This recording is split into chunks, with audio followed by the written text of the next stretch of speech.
The cold didn't just bite my skin, it felt like it was chewing through my memories.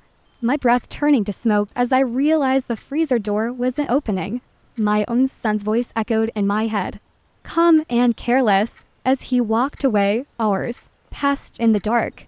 But somewhere between the ice and the silence, I made a decision.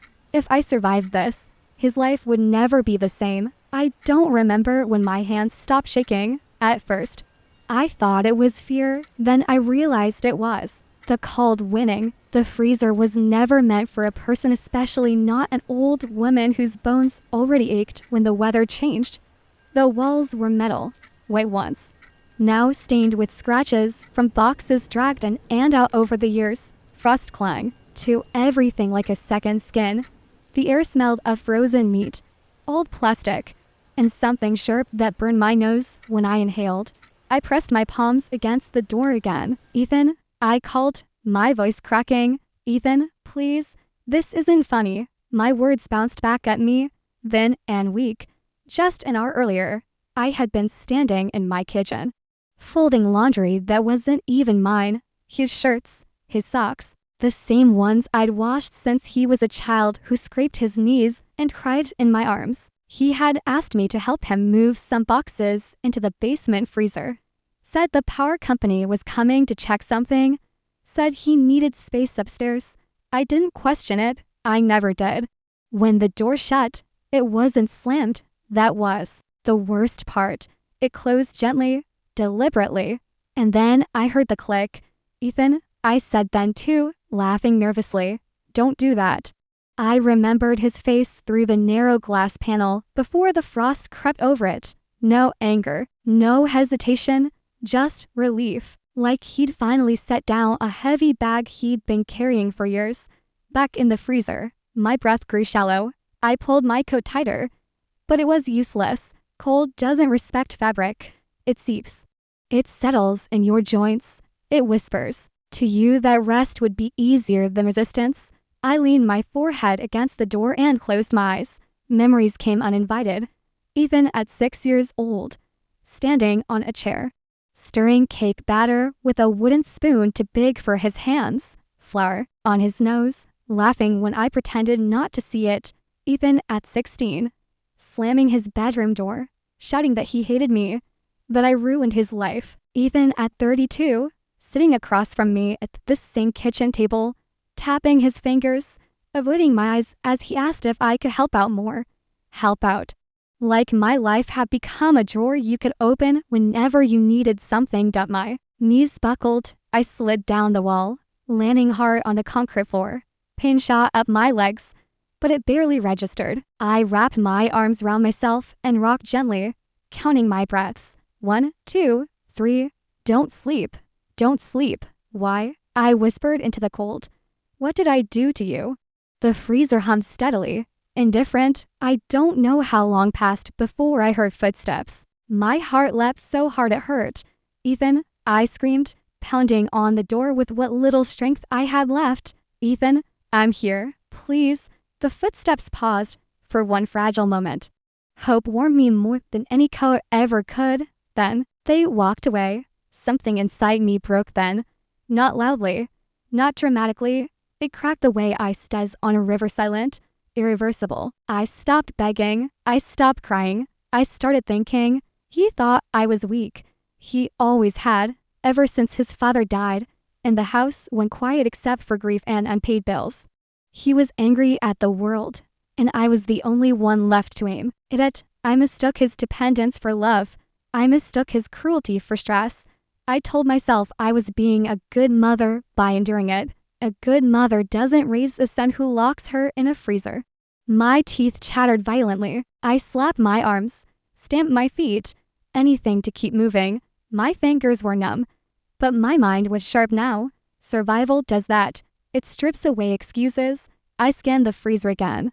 Really looked this time. Shelves lined with boxes, a broken plastic crate in the corner, and above me, near the ceiling, a small red light and emergency release sensor, half buried under frost. Regulations, something Ethan hadn't considered. I dragged the crate beneath it. Every movement slow and painful. My hands barely obeyed. Me. But anger lent them strength. I climbed, slipped, scraped my shin, bit back a scream, reached up. My fingers brushed the metal ring attached to the sensor. Come on. I muttered through clenched teeth. Come on. I pulled. Nothing happened at first. Panic surged. I pulled again. Harder this time. Feeling skin tear. A sharp click sounded, followed by a groan as the freezer door unlocked. I fell backward onto the floor as the door creaked open, warm basement air rushing in like a miracle. I crawled out, gasping, sobbing, my body shaking uncontrollably. I lay there for a long time, staring at the ceiling, listening to my own heartbeat. I was alive, and Ethan had made a choice. So would I. I didn't go upstairs right away. The basement felt safer, like the house itself didn't yet know what my son had done to me.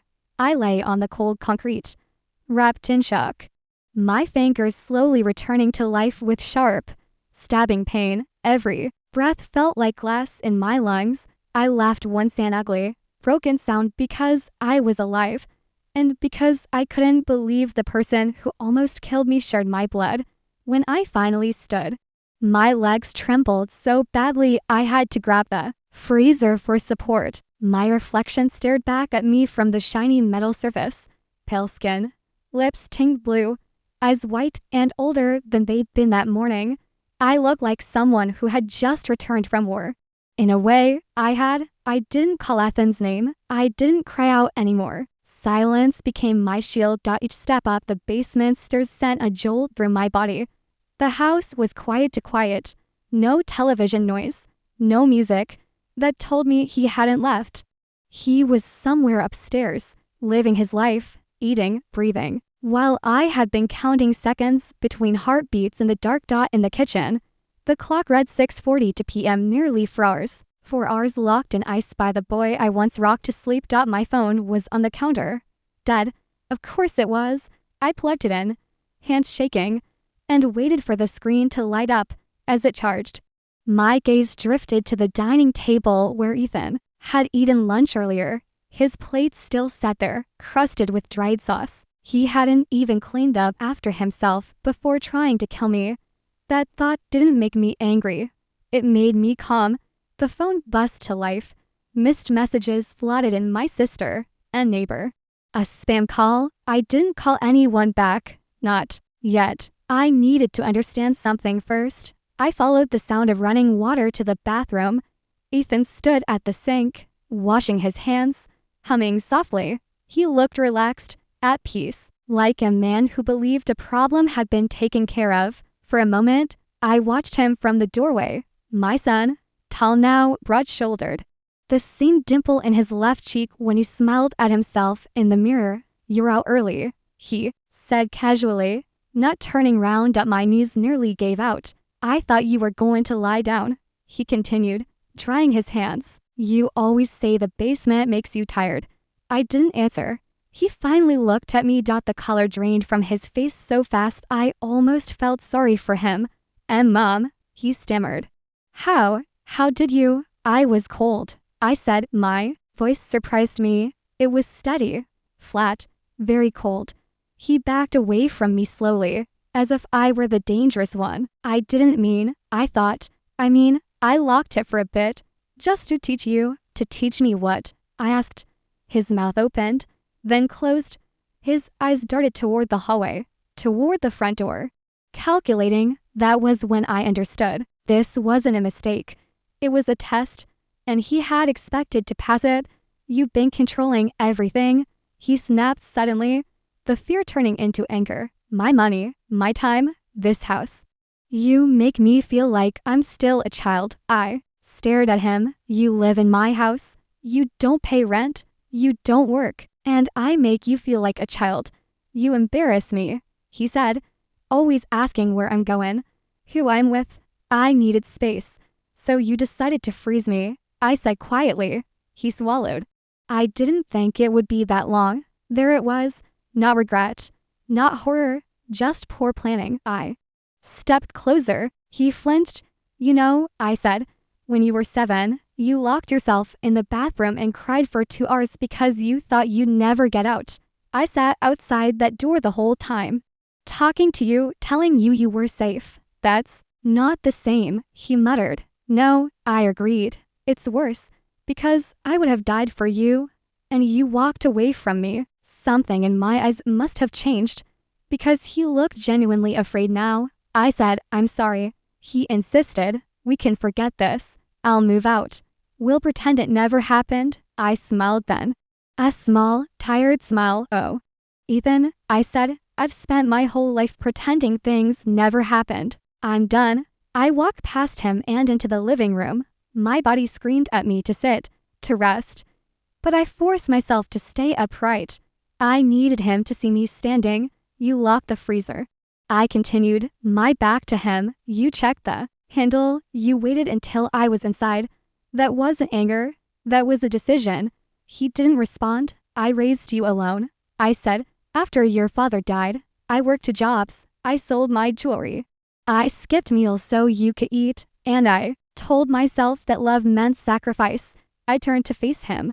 But love doesn't mean allowing your child to become a monster. Stop saying that. He shouted, you're exaggerating. I took my phone from my pocket.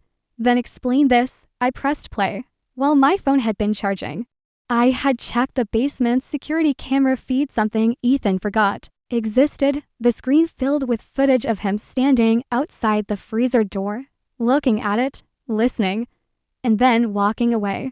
The room was silent except for the audio of my own faint pounding from inside the freezer. Ethan's face crumpled. You recorded me, he whispered. No, I said. You exposed yourself. He fell to his knees. Please, he begged. Mom, please don't ruin my life. I looked down at him, and for the first time, I didn't see my baby boy. I saw a grown man who believed consequences were something that happened to other people. I'm not going to ruin your life, I said. I'm going to give it direction. His head snapped up.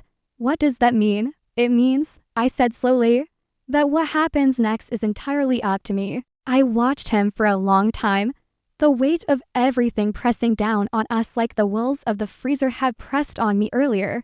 He trembled on the living room floor, eyes wide, face pale. And for the first time, I realized just how small he looked when stripped of his arrogance. The boy who thought he could teach me a lesson was now the one learning what it felt like to be powerless. And yet, I didn't move. I didn't speak. Silence had become my weapon. Finally, I walked to the bookshelf and picked up a thin, leather-bound notebook.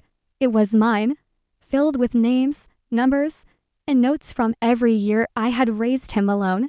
Every mistake I forgave.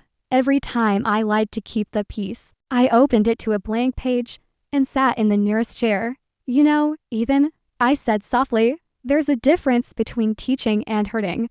And you've crossed that line. His voice cracked.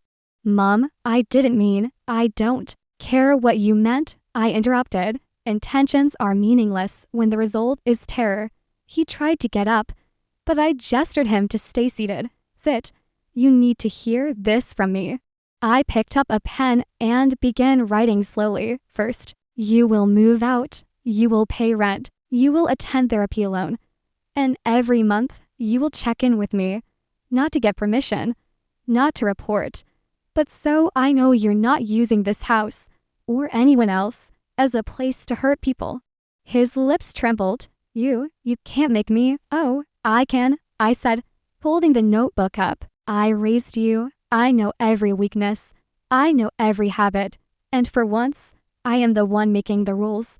I watched him shrink back. And if I don't, I didn't answer immediately. I let the question hang, heavy and dangerous. My mind traced every long night I spent consoling a sobbing child, every scraped knee, every last chance I sacrificed for him. And then I remembered the freezer, the cold, the fear, my heart, hammering against ribs that felt like they might shatter. You'll face consequences, I said finally, legal, financial, social, whatever it takes. But that's not why I'm doing this. He blinked, unsure. Then why? Because, I said, voice shaking despite the calm, love isn't about suffering silently. It's about accountability. It's about growing, not breaking, For a long time, he just stared. Then his face fell, a mixture of guilt and fear, painting lines across it that weren't there before. I can't believe I did that, he whispered. You did, I said, and now you have to live with it. The house grew quiet again. The evening light bled through the windows, illuminating dust motes like tiny spirits floating lazily in the air.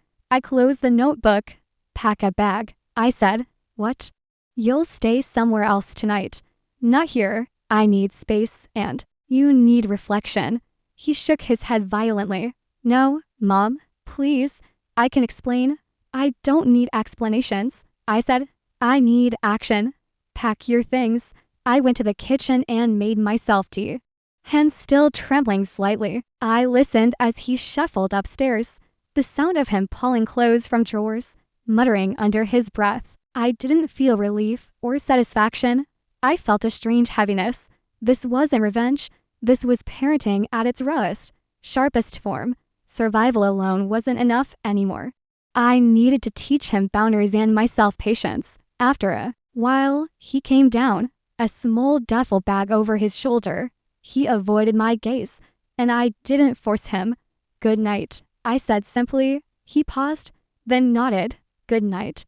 The door closed softly behind him. I leaned against the counter, sipping the tea, feeling warmth seep into my bones. For the first time since the basement, I realized that fear and love could coexist in strange ways, that you could be terrified of someone you'd loved your entire life and still hope they could change.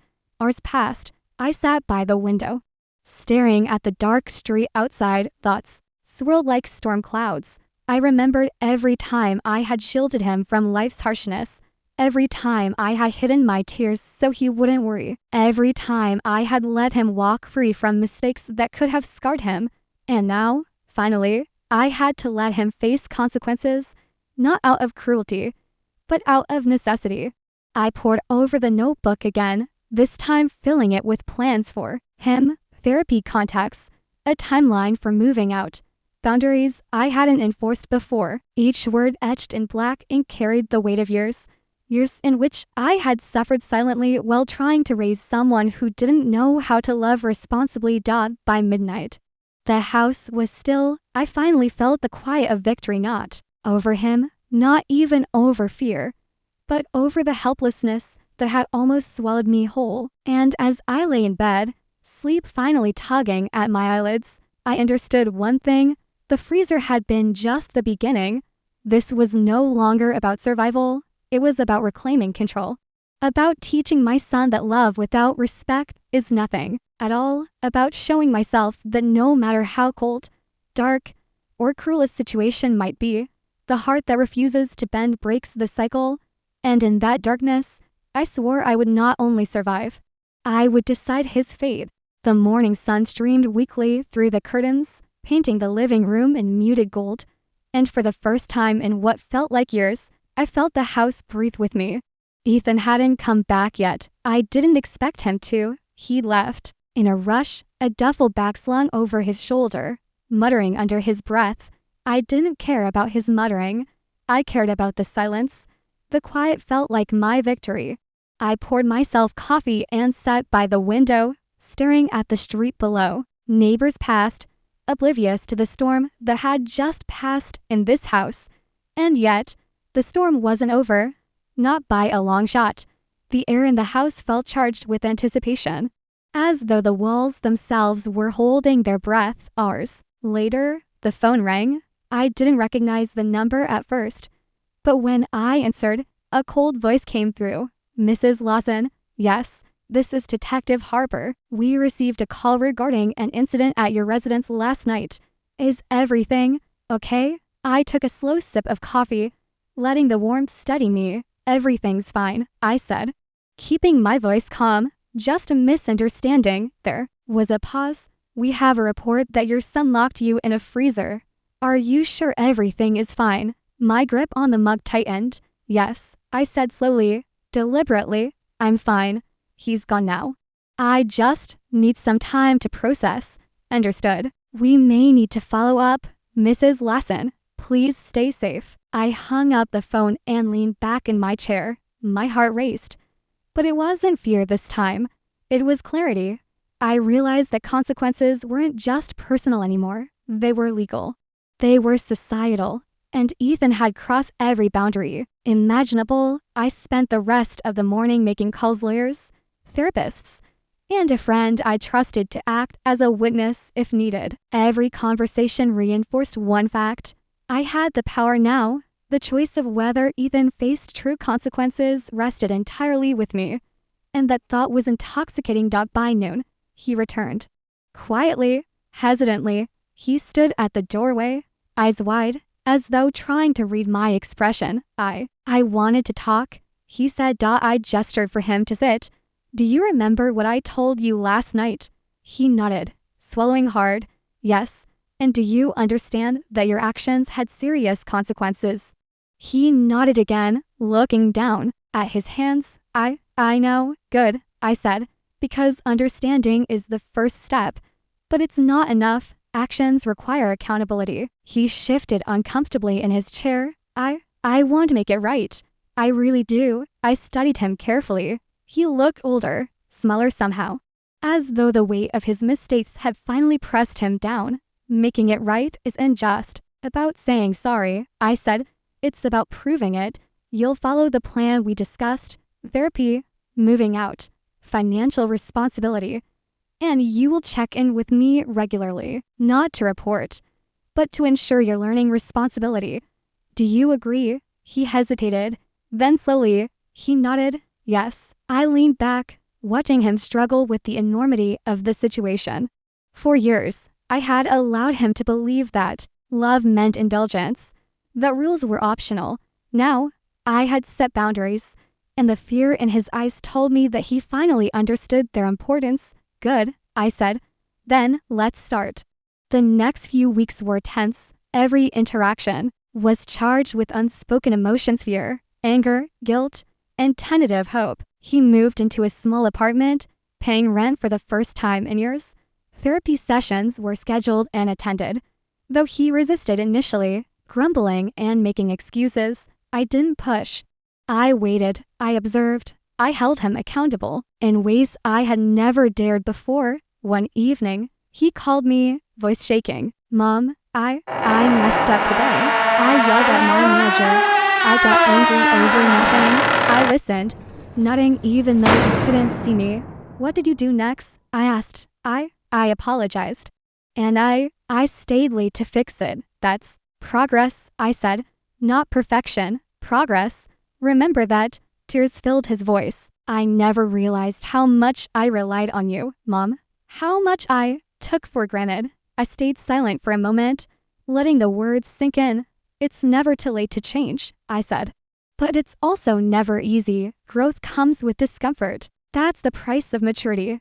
Over time, the fear began to fade, not in me, but in him. He learned boundaries, responsibility, and the weight of his actions. He learned that the love I offered wasn't unconditional indulgence, but something stronger: guidance, accountability, and unwavering presence. Months later, he returned home, not as a child, but as a man transformed by his own mistakes and my insistence on consequences.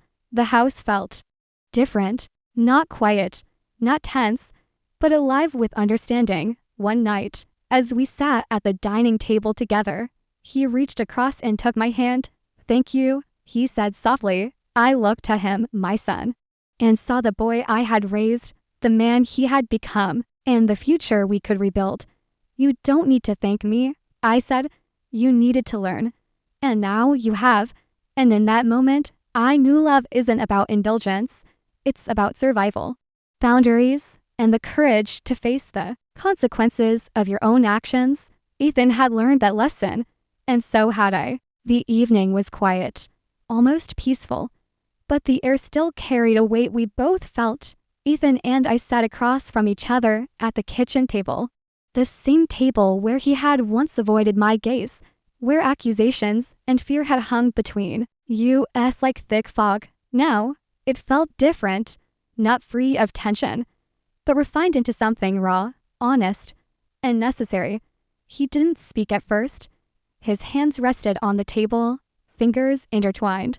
a nervous habit I remembered from his childhood. I studied him carefully. There was humility there, a new kind of vulnerability I hadn't seen before. The boy who had locked me in a freezer, who had treated my patience like an endless commodity, was finally learning what it meant to be accountable not just in word, but in presence. You've changed, I said quietly, breaking the silence. He blinked. I think so, he admitted. I don't want to be that person anymore. I never realized how much damage I could do, how much fear I could cause. I nodded slowly. Fear isn't just for the moment, Ethan. It stays with people, sometimes for years. I've carried mine. And now, I hope you carry yours not as a burden, but as a reminder. He swallowed hard. I do. Every day for a long moment. Neither of us moved. Then he reached across the table, tentatively, and touched my hand. The gesture was simple, yet heavy with significance. Mom, he said, voice trembling, thank you for surviving, for not giving up on me, for deciding my fate, even when I didn't deserve it. My chest tightened. I hadn't expected gratitude. I hadn't wanted it. I wanted recognition of change, accountability, understanding, and in that touch, in that small phrase, I found it. You've survived too, Ethan, I said softly. Not the freezer, not the fear. You survived yourself. You survived your own mistakes. He nodded, tears glimmering in his eyes.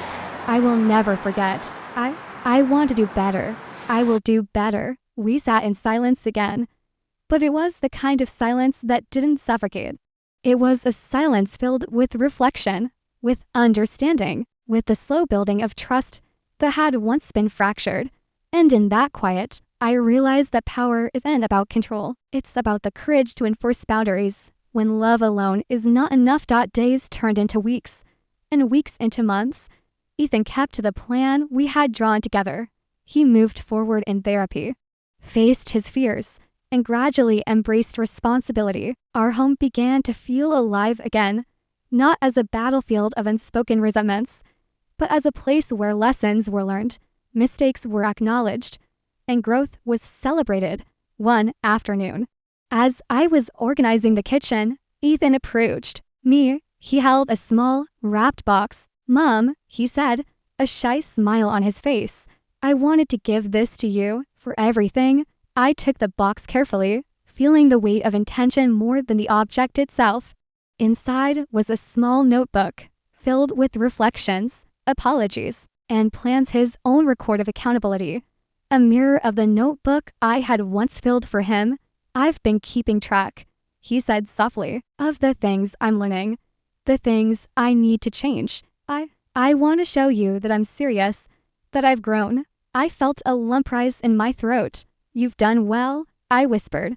Better than I could have imagined, and in that moment, I understood something fundamental.